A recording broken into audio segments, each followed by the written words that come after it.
Hello, welcome back to Willbott's Wands. I'm Alistair Willie, aka William Wiltshire, and on today's episode we're going to be looking at Willbott's collection wands.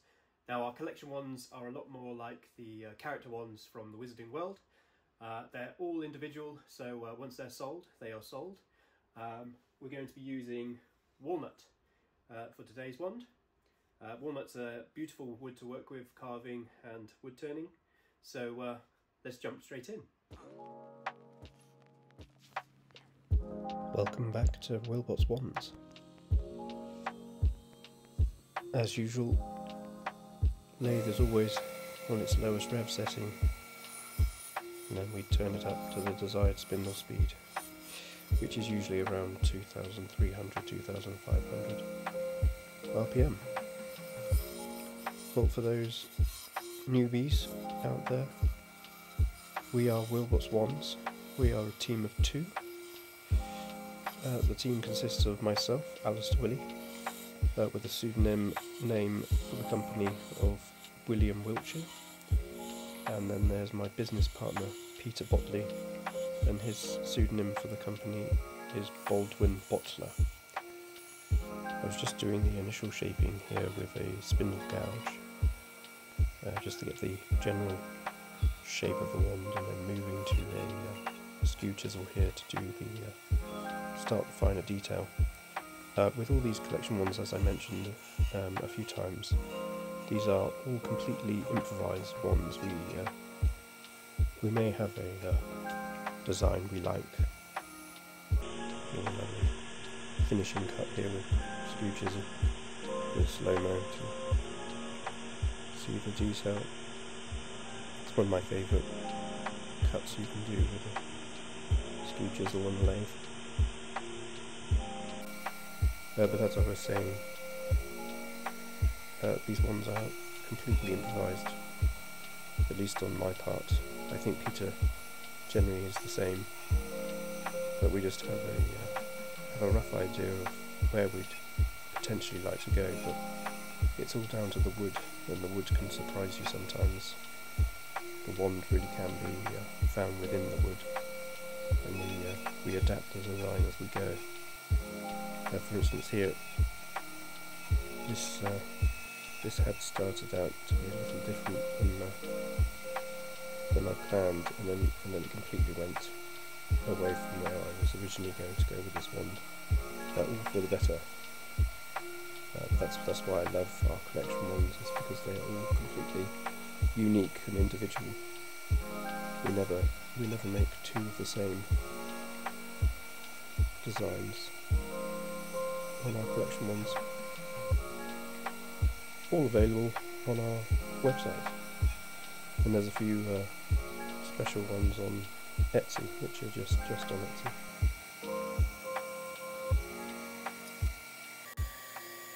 I'm marking out a spiral here, or helix, for the end of the wand. A little different to the last video I did when I did a helix, which was all freehand.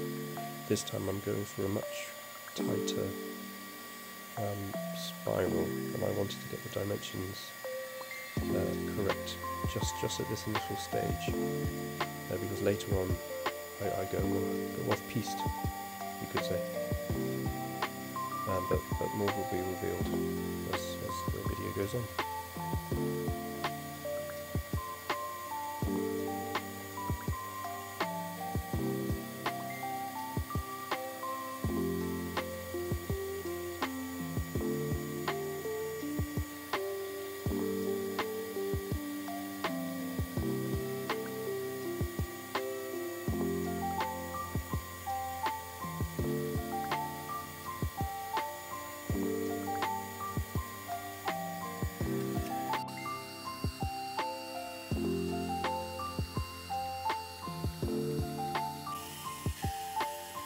And now we start to do the actual carving of the helix.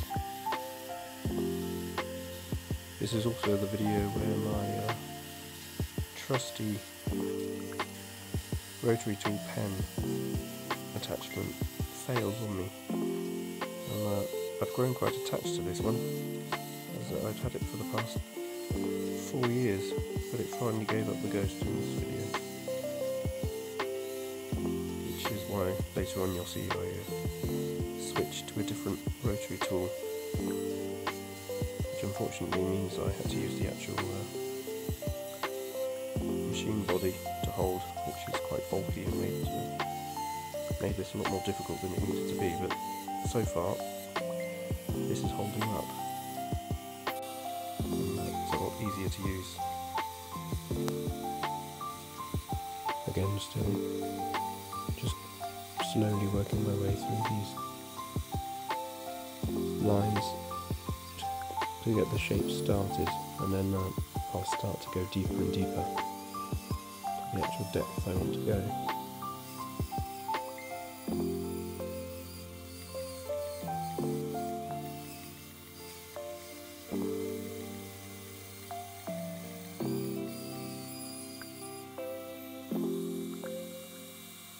Rounding over the edges. Now there's a lot of playing about with this helix to come.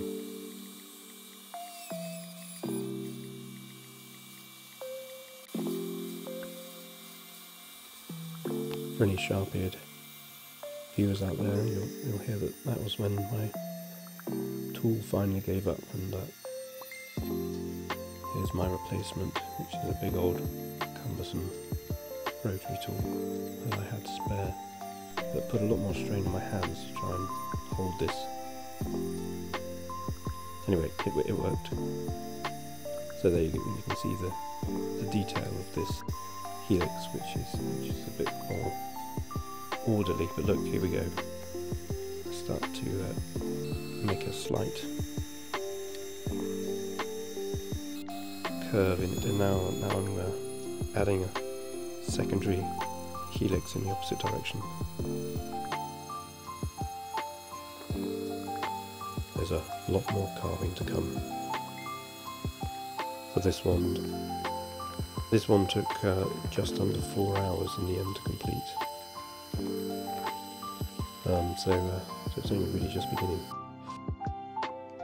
Just coming back in here with the slimmer tool to redefine these spirals, get a lot more detail in there. And I'm about to switch to a rasp, which is where more of the finer detail will come in here.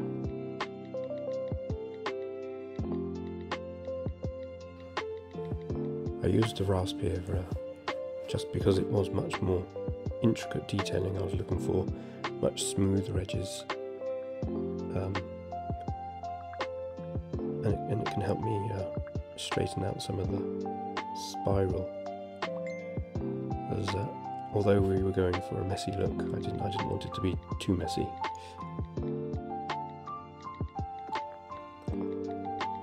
And now moving on to sanding, and as ever, sanding is king in woodworking, and therefore took the most amount of time, especially with the helix. Really getting into those crevices and sanding and almost polishing, using a 240 grit here.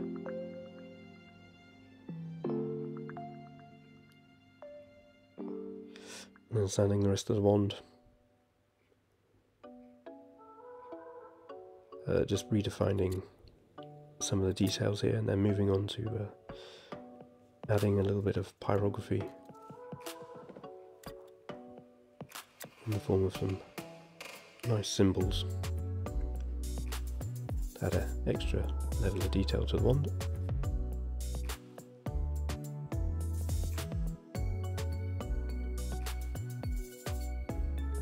Now this section, I was thinking of adding some leaves, and then I had a better idea. I like the sort of twist you can get in metalwork, and therefore decided to go for one of those. That's not very clear, but all will be all be clear in a minute.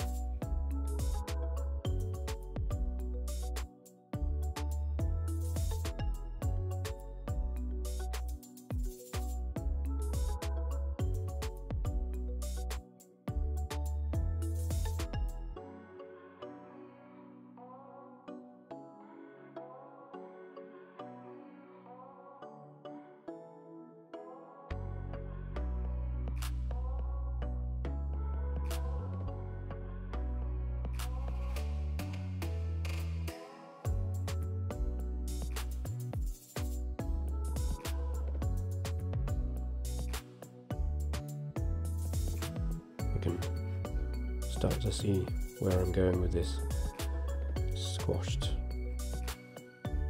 helix. More sanding, and I believe I'll be staining next, adding some more detail, but of course sanding first.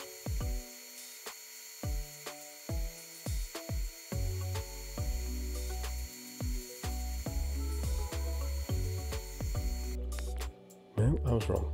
Bit of pyrography first, then staining. It's a very simple way of adding detail to a wand pyrography, although that does differ on the detailing that you're trying to achieve. As I've done in previous videos, you can carve with a pyrography pen and create a lot of detail.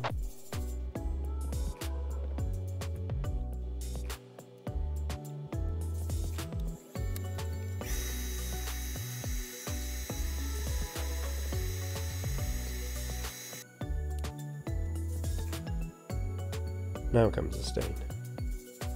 Just adding some black details here. This is Indian ink. I always use Indian ink. It's a very lovely black, and it also works super well on walnut wood. Now here, as much as I'm showing you the progress, I actually see that I need to add this black detailing as well, just to finish the wand a little better. Which all comes part and part with the improvisational aspect.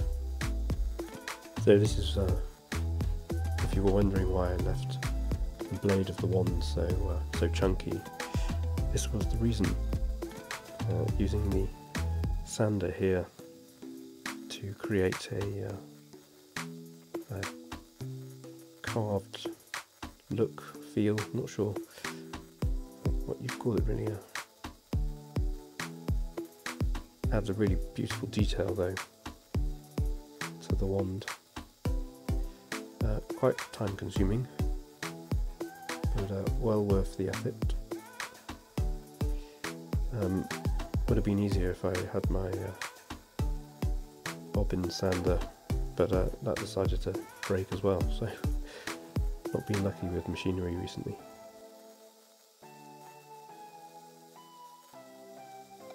And this technique really is up to you how far you'd like to go with it. You can create all sorts of different effects using this method.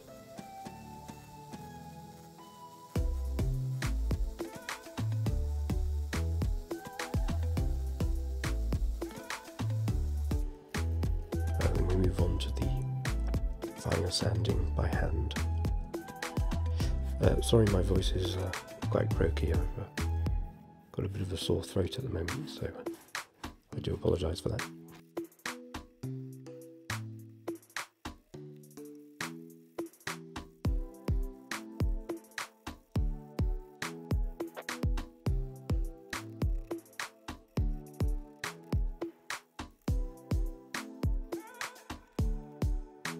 I also take this as an opportunity just to go over the rest of the wand for any rough edges or raised fibres, giving everything a quick dust off and hoover, and fixing fixing a bit of colouring there where I managed to sand it off.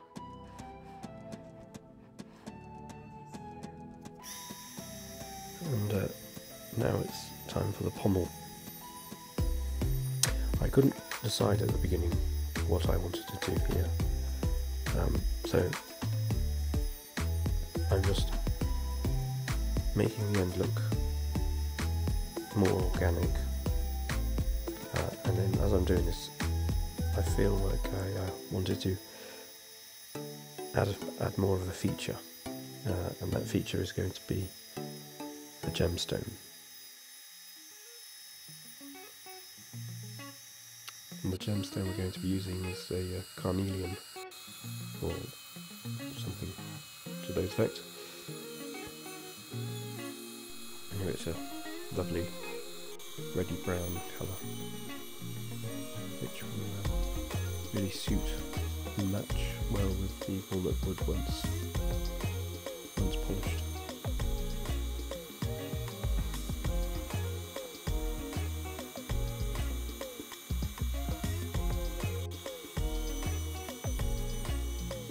Just making sure that this gets the right fit here.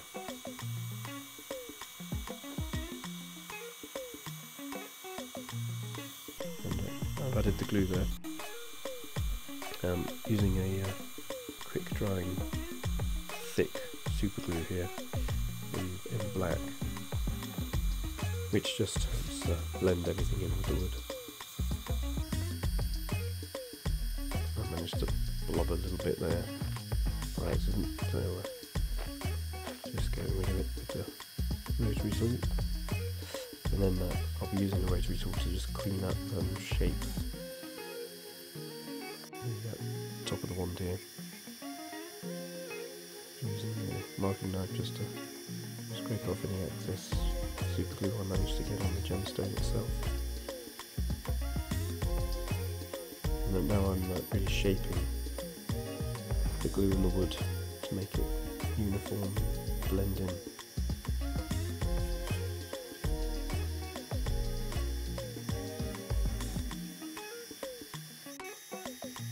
And of course, more sanding. Sanding is never done.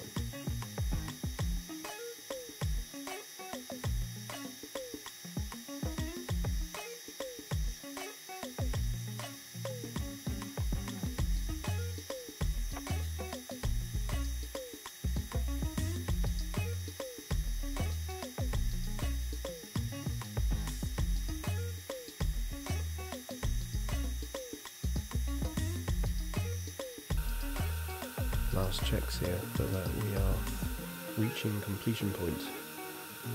Only thing left to do now is spray the wand.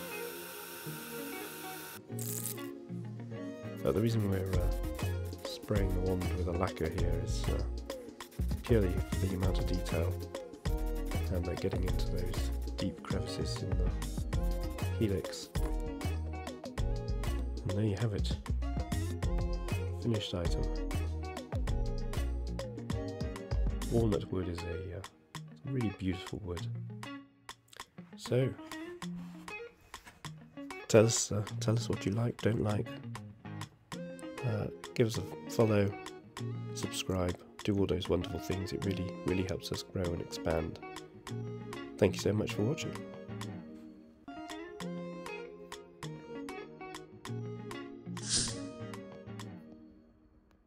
So, there we have it. That's one of Willbott's collection wands, completely improvised in its crafting, which we do with pretty much all of our collection wands, just letting the tools and wood lead us to find the wand inside. We will be posting this on our website or on Etsy if you would like to purchase it. Please do so, it really helps us out. Every purchase makes us able to invest in the business and grow. A lot of exciting developments this year, so you might want to subscribe to follow everything that's going to be going on. Some big plans are afoot. But again, thank you so much for watching. We are Willbott's Wands. I'm William Wiltshire. We create the wands, you make the magic.